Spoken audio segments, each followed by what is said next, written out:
Here in this session, we will see about the Python classes.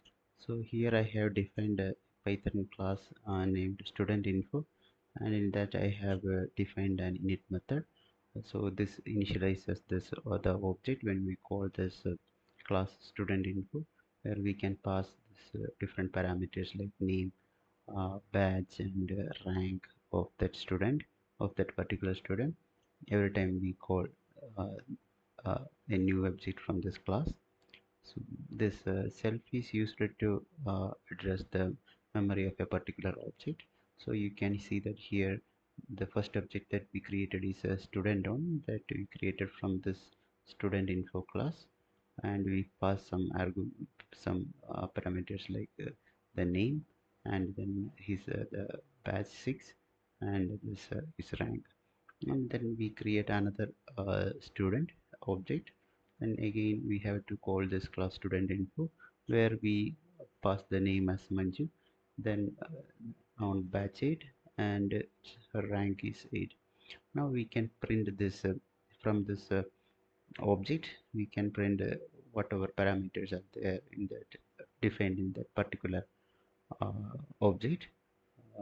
So in that object it's we can print this name and batch. So now we can print it.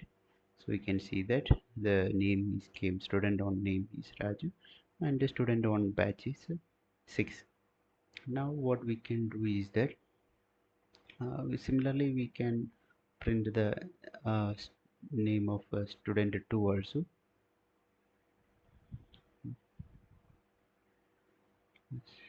Student 2 also.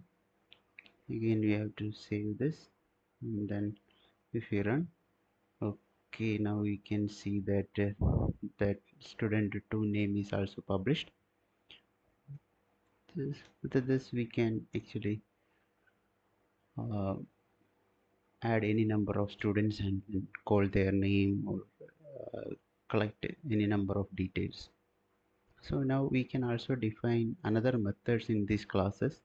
So here I have defined a method whereby this uh, we have to, whenever that class student changes the class after 1 year, we have to change their batch to the next batch. So if they are in the fifth class, then they will move to the fifth batch, then they will move to the next year, they will move to the sixth batch, like that. So we will see whether this happens.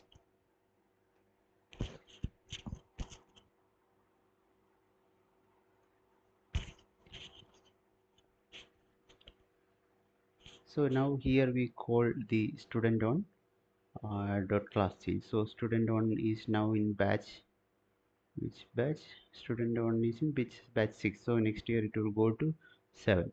So we will see whether that will come or not.